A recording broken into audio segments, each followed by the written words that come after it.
नमस्कार दोस्तों, स्वागत है आपका मेरे चैनल स्टोरी टेलर सीपी पे। कैसे हैं आप लोग? उम्मीद करता हूँ खुश होंगे, मजे में होंगे। तो दोस्तों, आज मैं शुरू करने वाला हूँ हार जीत नॉवल का पार्ट 6। इसके बाकी के पार्ट्स आपको ऊपर आई बटन की लिंक से मिल जाएंगे। तो चलिए दोस्तों, ज्यादा देरी ना करते हुए शुरू करते हैं हार जीत नॉवल के पार्ट 6 को। लगता तो यही था कि उसने मुझे पहचाना नहीं था, लेकिन फिर भी वो मक्कारी करता हो सकता था। मुझ पर यह जाहिर करना कि उसने मुझे पहचान लिया था उसके लिए खतरनाक साबित हो सकता था। स्मगलरों की सोहबत में इतनी अक्ल तो उसे जरूर आ गई होगी, और अगर उसने मुझे अब नहीं पहचाना था तो सारी घटना पर फिर से सोच विचार करने पर उसे बाद में सूझ सकता था कि मैं सरदार सुरेंद्र सिंह सोहल था, कि मैं सरदार सुरेंद्र सिंह सोहल के अलावा और कोई हो ही नहीं सकता था। इसलिए अपना नाम मैंने उसे खुद बताया। ऐसा करके मैंने उस पर एक ऐसा मनोवैज्ञानिक प्रभाव छोड़ा है कि वो मेरे बारे में जुबान खोलने की कभी हिम्मत नहीं कर सकेगा। वो जब जब अपनी लंगड़ी टांग को देखेगा तब तब इस बात के लिए खुदा का शुक्र मनाएगा कि उसके बीवी बच्चे सलामत है, और वो सिर्फ एक टांग होकर बहुत सस्ता छूट गया है। नीलम, देख लेना, वो तो ये तक छुपाने की कोशिश करेगा कि उसकी टांग लंगड़ी कैसे हुई। नीलम की केवल आंखों में ही प्रशंसा का भाव न आया, बल्कि उसने बाकायदा विमल की पीठ ठोककर उसे शाबाशी दी। वक्त वक्त की बात थी। विमल ने मन ही मन सोचा, कभी नीलम ने ही उससे ये वादा लिया था कि वो मायाराम बाबा का कत्ल न करे, और आज वही औरत उसे भीषण कृत्यों के लिए शाबाशी दे रही थी और उसे और ज्यादा रौद्र रूप वारण करने के लिए प्रेरित कर रही थी। एक बात और बताओ। कुछ क्षण की खामोशी के बाद नीलम बोली, पूछो। उस भरे पूरे इलाके में तुम्हारी गोली चलाने की हिम्मत कैसे हुई? गोली की आवाज सुनकर अगर वहां लोग जमा हो जाते तो? वहां कोई आया था? नहीं आया था, लेकिन तुमने बनारसी की बीवी को कहा था कि कहीं पटाखा छूटा था, तो उसने जिद की थी कि नहीं, गोली चली थी, पटाखा नहीं छूटा था। नहीं, नीलम बोली। इस बार उसने अपने इनकार के साथ प्रतिवाद सूचक लेकिन नहीं लगाया। ऐसा फिल्मों में और जासूसी उपन्यासों में ही होता है कि एक गोली चली और क्या हुआ करते लोगों की भीड़ जमा हो गई। हकीकतन ऐसा कुछ नहीं होता। 100 में से 99 आदमी नहीं जानते कि गोली की आवाज़ कैसी होती है। 1000 में से 999 आदमियों ने कभी जिंदगी में असली रिवॉल्वर की सूरत नहीं देखी होती। गोली चलने की आवाज़ तोप का गोला चलने की या बादल गरजने की आवाज़ नहीं होती। सोडे की बोतल का ढक्कन खोले जाने की आवाज़ उससे ज़रा ही कम होती होगी। कार या ट्रक के बैकफायर करने की आवाज़ तो गोली की आवाज़ से ज़्यादा ऊंची होती है। और फिर पिस्तौल तमंचे क्या रिहायशी इलाके में रोज चलते हैं, जो घर घर अपने कामकाज में लगे लोगों को सूझेगा कि कहीं गोली चली थी? ऊपर से बस, नीलम हाथ बढ़ाकर उसका मुंह बंद करती हुई बोली, तुमने तो लेक्चर ही झाड़ना शुरू कर दिया। विमल खामोश हो गया। उसने हौले से उसकी लंबी सुडौल गोरी उंगलियों पर एक चुंबन अंकित कर दिया। अब आगे क्या इरादा है? नीलम ने पूछा। डोगरा का पता लगता तो मालूम नहीं हो रहा, विमल तनिक मायूस स्वर में बोला। इस शहर में ऐसा कोई सावन नहीं दिखाई दे रहा जिसके माध्यम से डोगरा का पता मालूम हो सके। मैं तो डोगरा की लड़कियों की फिराक में नैनीताल तक जाने का इरादा कर रहा था, लेकिन बनारसी कहता है कि दोनों लड़कियों की कब की शादी हो चुकी है। अब तो एक ही तरकीब से डोगरा का पता मालूम होने की उम्मीद हो सकती है। नीलम ने प्रश्न सूचक नेत्रों से उसकी तरफ देखा। बनारसी कहता है कि इस शहर से सुरजीत डोगरा के साथ ही विदा हुई थी। इस लिहाज से अगर सुरजीत का पता मालूम हो जाए तो भी डोगरा का पता मालूम हो सकता है। और सुरजीत का पता कैसे मालूम होगा? उसके माँ बाप से या उसकी सहेली से, जिसके घर जाने या जिसके साथ सिनेमा देखने जाने के बहाने वो मुझे बेवकूफ़ बनाया करती थी। वो उसकी बहुत पक्की सहेली थी, और माँ बाप आखिर माँ बाप होते हैं। मुझे पूरी उम्मीद है कि सुरजीत का इन लोगों से संपर्क जरूर होगा, और अगर ना हुआ तो कोई और तरीका सोचेंगे। कोई और तरकीब है तुम्हारे दिमाग में? इस वक्त नहीं है, लेकिन निकालनी पड़ेगी।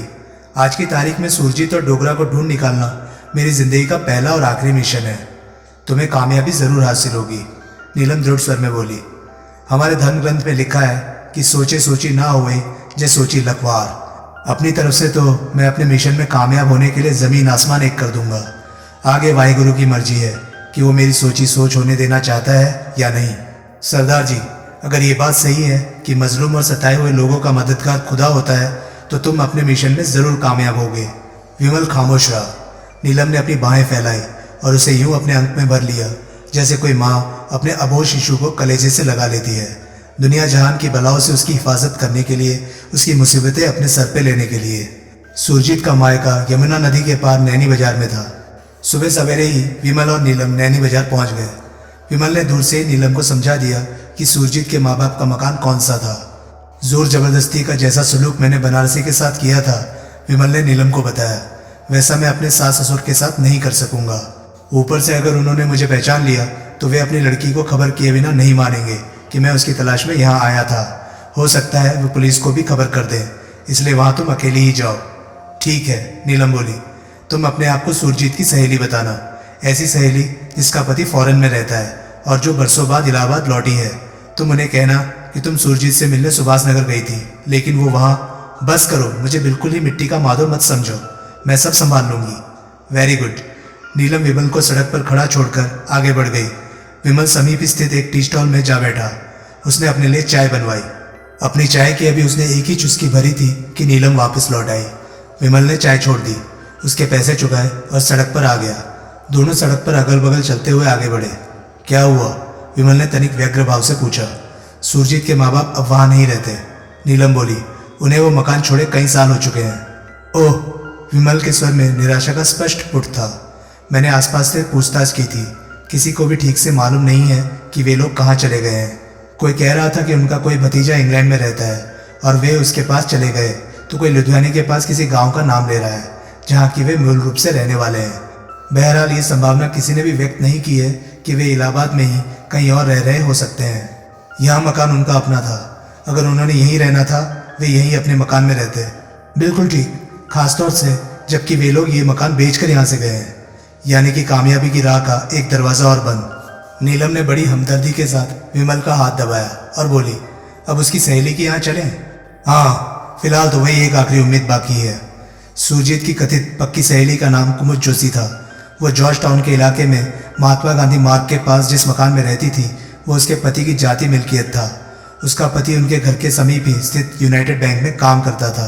गनीमत थी कि इतने सालों में उसका नगर से बाहर कहीं ट्रांसफ़र नहीं हुआ था और वे लोग अभी भी वहीं उपस्थित थे। वे लोग नवविवाहित जोड़े के ही बहुरूप में वहाँ पहुँचे। उस वक्त कुमुद घर में अकेली थी। उसका पति ऑफिस जा चुका था और बच्चे अगर थे तो वे भी स्कूल जा चुके थे। नीलम ने उसे अपना परिचय चंडीगढ़ से आई सुरजीत की बचपन की सहेली के रूप में दिया। उसे बताया कि अभी पिछले महीने ही उसकी शादी हुई थी। वह सरमाने सकुचाने का बेमिसाल अदाकारी का नमूना पेश करते हुए उसने अपने पति का कुमुद से परिचय कराया। विमल ने बड़े अदब से उसका अभिवादन किया। कुमुद ने बड़े प्रेम भाव से दोनों को बैठक पर बिठाया और उनके लिए चाय बना लाई। मैंने उसे शादी का कार्ड भेजा, नीलम बड़े शिकायत भरे स्वर में बोली। उसे अलग से चिट्ठी भी लिखी, लेकिन वो आई ही नहीं। अब इत्तेफाक से इनका इलाहाबाद आने का प्रोग्राम बन गया। सेल्समैन की नौकरी करते हैं ना, शहर शहर घूमते हैं, जिस करके मैं भी इनके साथ आ गई।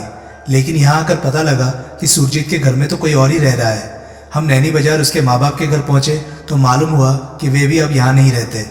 बहुत पशोपस में पड़े हम। फिर मुझे आपका ख्याल आया। अपनी चिट्ठियों में सुरजीत आपका अक्सर जिक्र किया करती थी। बड़ी मुश्किल से आपका पता तलाश करके हम यहाँ तक पहुँचे हैं। अब आप ही बताइए कि हम सुरजीत से कहाँ मिले? कुमुद ने उत्तर ना दिया। उसकी आंखों में अवसाद की छाया तैर गई। क्या बात है दीदी? नीलम व्याकुल भाव से बोली। खैरियत तो है भी और नहीं भी, कुमुद कठिन स्वर में बोली। क्या मतलब? वैसे तो सुरजीत सही सलामत है, लेकिन अब वो इलाहाबाद में नहीं रहती। अच्छा, ट्रांसफ़र हो गया होगा जीजा जी का। वो बात नहीं तो? आपको सुरजीत ने खुद कभी कुछ नहीं लिखा? किस बारे में? अपनी जिंदगी की किसी बुरी वारदात के बारे में। बुरी वारदात? नीलम और भी अकुलाई। जीजा जी तो सही सलामत है दीदी। सही सलामत ही होंगे क्या मतलब? दरअसल सुरजीत अब अपने पति के साथ नहीं रहती। ओह, कहीं तलाक वलाक तो नहीं हो गया? यही समझ लो। लगता है आप कोई बात जुबान पर लाने से झिझक रही हैं। दीदी, अब तो जब तक मैं सुरजीत से मिल नहीं लूंगी मेरे दिल को चैन नहीं आएगा। आपको तो सुरजीत का ताज़ा पता मालूम ही होगा। आप मुझे बताइए, अब वो कहाँ रहती है? मैं खुद उससे पूछकर आती हूँ कि असल माजरा क्या है। मुझे तो पहले ही लग रहा था कि ज़रूर कोई ख़ास वजह हो गई होगी जो वो मेरी शादी में नहीं आई। वो अब इलाहाबाद में नहीं रहती। वो तो आपने अभी बताया ही था। अब कहाँ रहती है वो? बम्बई। बम्बई? नीलम ने अपने स्वर में निराशा को पुट देते हुए दोहराया। वो तो बहुत दूर है। कुमुद चुप रही। बॉम्बे कैसे पहुंच गई वो? नीलम ने पूछा। तकदीर ले गई, कुमुद धीरे से बोली। आपके पास उसका बम्बई का पता होगा? है।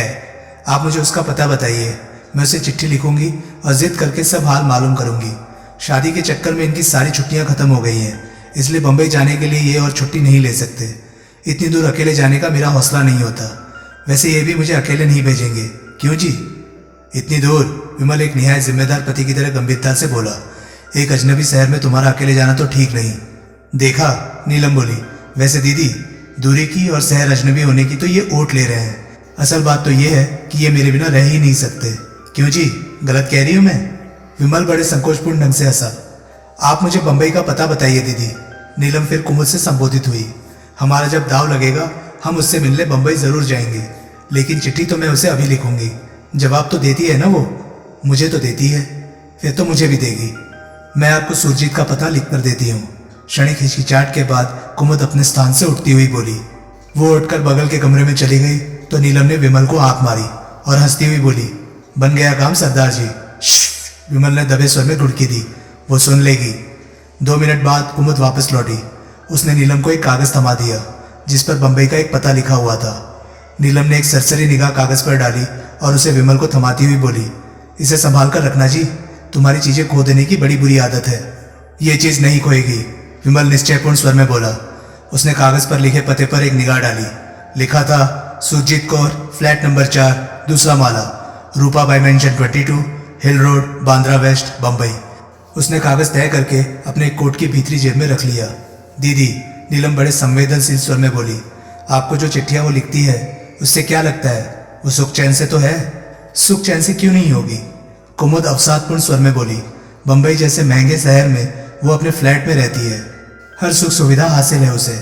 इन्हीं सब चीजों की तो हमेशा से चाहती है उसे। अगर ये बात है, विमल पहली बार बोला, तो आपकी आवाज से ऐसा क्यों नहीं लगता कि आप अपनी सहेली की मौजूदा खुशहाल जिंदगी से खुश हैं? नहीं, कुमुद हड़बड़ाई। ऐसी तो कोई बात नहीं। मुझे तो खुशी है कि उसने तरक्की की है और वो बंबई में यहाँ की जिंदगी से कहीं बेहतर जिंदगी जी रही है। दीदी, नीलम बोली, कोई बात है जो आप हमें नहीं बताना चाहती? आप चिट्ठी लिखेंगी ही सुरजीत को, कुमुद बोली। आपकी पक्की सहेली है वो खुद ही सब कुछ बता देगी। चलिए ऐसा ही सही, नीलम पट्टाक्षेप सा करती हुई बोली। अब एक आखिरी प्रार्थना और है आपसे। क्या?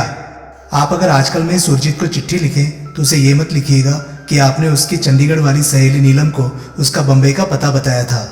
वो किस लिए? कुमुद संशयपूर्ण स्वर में बोली। मैं उसे सरप्राइज देना चाहती हूँ। मैं चाहती हूँ कि बंबई में जब एकाएक मेरी चिट्ठी उनके पास पहुंचे तो वो हैरान हो जाए कि मुझे कैसे पता लग गया कि आजकल वो कहाँ थी। ओह, कुमुद ने शांति की सांस ली।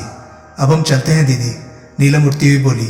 अभी इन्होंने अपने 1-2 दोस्तों से और भी मिलना है और फिर कंपनी का काम भी करना है। नीलम के उठते ही विमल भी उठ खड़ा हुआ। कुमुद उनको दरवाजे तक छोड़ने आई। आप शाम को खाने पर आइए, कुमुद औपचारिक स्वर में बोली, तब वो भी घर पर होंगे। इस बार तो मुमकिन नहीं दीदी, नीलम बड़े विनयशील स्वर में बोली। इस बार तो हमें बहुत काम है और वक्त बहुत कम है। अगली बार सही, जैसी आपकी मर्जी। शाम को वैसे भी, नीलम विमल की पसलियों में कोहनी चुभोती हुई बोली, हमारे ये बहुत उतावले हो जाते हैं, अभी नई नई शादी है ना। विमल खिसियाई सी हंसी हंसा। कुमुद बड़े शिष्ट भाव से हंसी। फिर वे आखिरी बार अभिवादन करके वहां से विदा हो गए। फतेह। कुमुद का मकान दृष्टि से ओझल हो जाने के बाद नीलम प्रसन्न भाव से बोली, तुम्हारी परफॉर्मेंस बहुत शानदार थी। विमल प्रशंसात्मक स्वर में बोला, खासतौर से वो आखिरी टच जिसमें तुमने कुमुद को सुरजीत को ये लिखने से मना किया था कि उसने हमें उसका पता बताया था। मना किया ही तो है, नीलम तनिक चिंतित स्वर में बोली। ये मना हो भी जाए तो बात बने ना भी मना होगी तो खास फर्क नहीं पड़ेगा। ये सुरजीत कौर को तार देने से तो रही, उसने ऐसा करना होता तो वो हमें पता ही नहीं बताती, कोई भी बहाना करके टाल देती हमें। अपनी चिट्ठी में ये तुम्हारा जिक्र कर भी देगी तो उसकी चिट्ठी से पहले हम बंबई पहुंच जाएंगे, ये ठीक रहेगा। उसी रोज वे इलाहाबाद से बंबई के लिए कूच कर गए। चैप्टर 3, बंबई। कॉल बेल की आवाज़ सुनकर सुरजीत उठकर दरवाजे की तरफ बढ़ी। बाहर अंधेरा हो चुका था। आज वो जल्दी सो जाने की तैयारी कर रही थी कि एकाएक कॉल बेल बज उठी थी।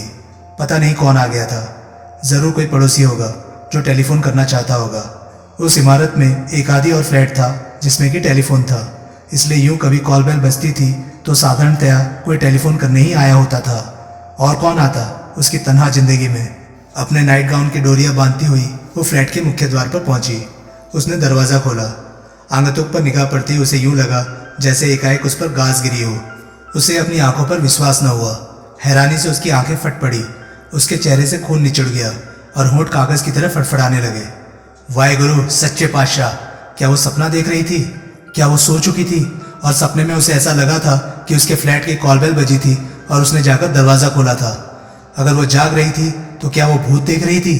वही लाल पगड़ी, वही काली 50, वही बड़ी बड़ी आंखें, वही सुतवा नाक, वही बड़े सलीके से फिक्सो द्वारा प्रेस की हुई दाढ़ी मूछ के बीच में झांकते अध खुले होंठ और मोतियों जैसे सफेद दांत, वैसा ही शानदार सूट और टाई जिसे पहनकर उसने गुरुद्वारे में ग्रंथ साहब के गिर्द उसके साथ फेरे लिए थे। सत श्री अकाल बीबी सुरजीत कौर, वही मीठी दिलकश आवाज। सुरजीत ने कसकर आंख बंद कर ली। फ्लैट नंबर 4, दूसरा माला, Rupabai mention, 22 hill road, Bandra waste, Bombay 400050। लगातार 2 दिन शिफ्ट लगाकर विमल और नीलम उस फ्लैट की निगरानी करते रहे थे। उस फ्लैट में सुरजीत कौर मौजूद थी, लेकिन ज्ञान प्रकाश डोगरा के दर्शन उन्हें नहीं हुए। बड़ी सावधानी से आसपास पूछताछ करने पर मालूम हुआ कि उस इमारत के दूसरे माले के 4 नंबर फ्लैट में कोई पंजाबी औरत अकेली रहती थी। शुरू से ही अकेली रहती है। डोगरा की शक्ल सूरत के या कैसी भी शक्ल सूरत के किसी आदमी को उस फ्लैट में कभी नहीं देखा गया था। विमल के लिए यह बात बड़ी हैरानी की थी। सुरजीत वहां अकेली रहती थी? अकेली? डोगरा के साथ क्यों नहीं? रूपाबाई मेंशन एक आधुनिक 5 मंजिली इमारत थी और उसके फ्लैट भी इंतहाई महंगे वाले थे। सुरजीत इतने महंगे फ्लैट में अकेली रहती थी? उस दौरान उन्होंने डाकिए पर भी निगाह रखी थी। 4 नंबर फ्लैट की कोई चिट्ठी नहीं आई थी। उन 2 दिनों में सुरजीत मुश्किल से 2 या 3 बार घर से बाहर निकली थी, और वो भी साग सब्जी जैसी कोई रोजमर्रा की जरूरत की चीज खरीदने या यूं ही ताजी हवा खाने। विमल ने उसे दूर से ही देखा था। सुरजीत जैसी उसे याद थी, उससे वो दुबली हो गई थी। चेहरे पर पहले जैसी 1000 वॉट के बल्ब जैसी चमक नहीं थी। चाल ढाल में पहले जैसी नौजवानी की उछाल के स्थान पर शिथिलता आ गई थी, लेकिन खूबसूरत वो अभी भी कुछ कम नहीं थी। विमल का दिल गवाही देने लगा कि जिन हालात में वो रह रही थी उनमें वो खुश नहीं थी। डोगरा ने उसे धोखा तो दिया नहीं मालूम होता था। जिस ठाट बाट से वो वहां रह रही थी वो किसी पैसे वाले की मदद के बिना मुमकिन नहीं था। तो क्या उसने कोई और यार पाल लिया था? लेकिन उनकी पूछताछ तो बताती थी कि उसके फ्लैट में किसी मर्द के कदम पड़ते ही नहीं थे। क्या माजरा था? अब क्या इरादा है? तीसरे दिन नीलम ने पूछा। हालात से लग रहा है, विमल बड़ी गंभीरता से बोला, कि यूं तो डोगरा का इंतजार करते करते हम बूढ़े हो जाएंगे। हमें सुरजीत से ही पूछना होगा कि डोगरा कहाँ है। उससे मिलोगे? मिलना ही होगा। उसके फ्लैट पर जाकर? और कहाँ? उसके रूबरू होने की ताब ला सकोगे? तुम मेरा मजाक उड़ा रही हो? नहीं। तो फिर ये पूछो कि वो मेरे रूबरू होने की ताब ला सकेगी? वो तुम्हें पहचान लेगी? नीलम ने तुरंत बात बदली। क्यों नहीं पहचानेगी? आखिर वो मेरी बीवी है। तुम्हारी मौजूदा सूरत में? मुझे पूरी उम्मीद है पहचान तो वो मुझे मेरी मौजूदा सूरत में भी लेगी। नहीं पहचानेगी तो मैं पहचानवा लूंगा अपने आप को, लेकिन मेरा इरादा उसके सामने उस सूरत में जाने का है जिसे वो खूब पहचानती है और जिसे देखकर हो सकता है कि वो भूत भूत चिल्लाने लगे। तुम सरदार बनकर उसके फ्लैट पर जाना चाहते हो? हाँ, ये फिल्मों का शहर है। यहाँ नकली दाढ़ी मुझ मुहैया कर लेना निहायत मामूली काम साबित होगा। ठीक है, जो मुनासिब समझो करो। विमल ने वही किया जो उसे मुनासिब समझा। वो एक बार फिर सरदार सुरेंद्र सिंह सोहल बन गया। सुरजीत ने दोबारा आंखें खोली तो फिर उसे अपने सामने पाया।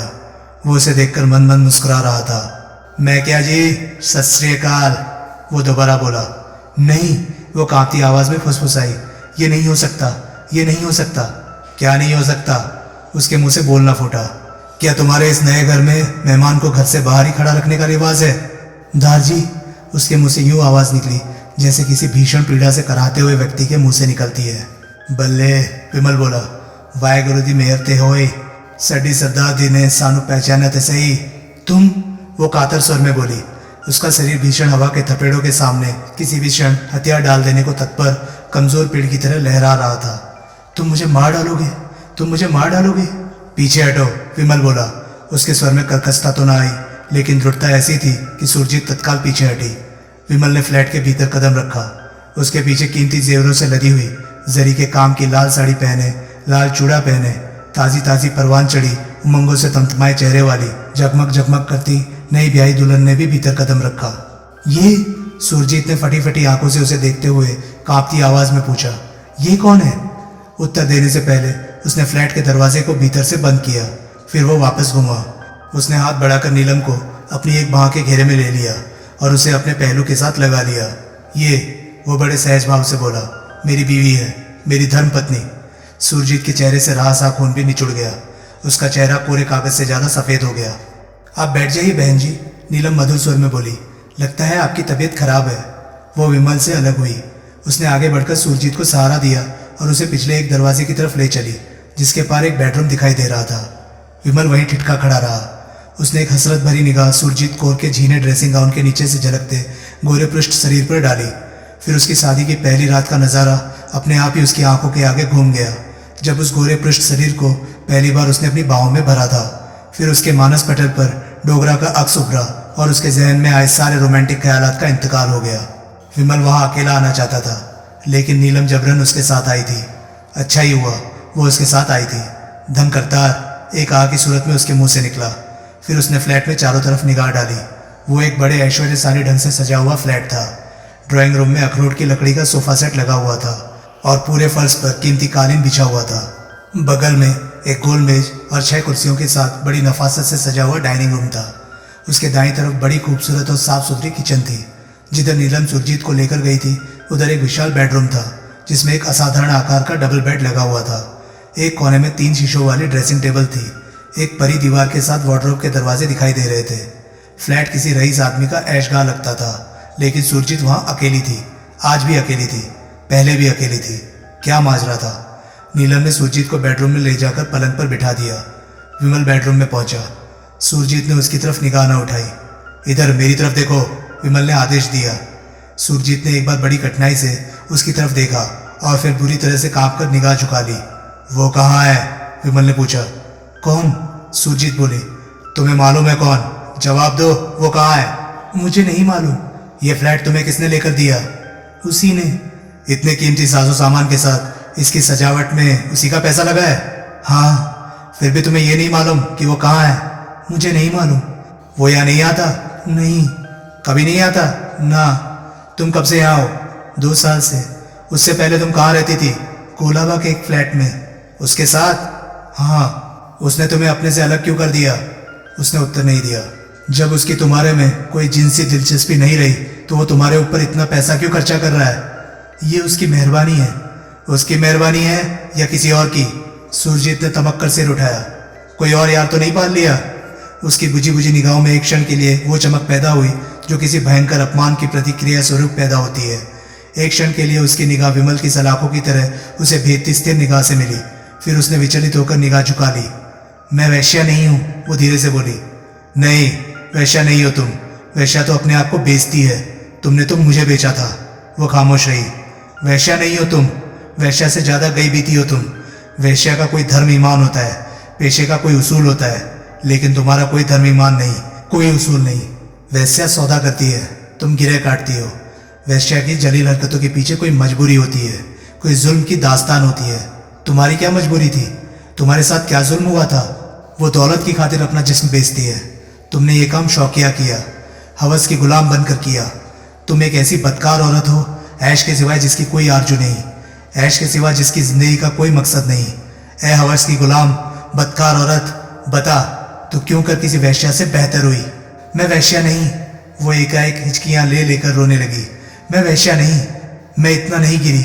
मैंने तिजारत नहीं की।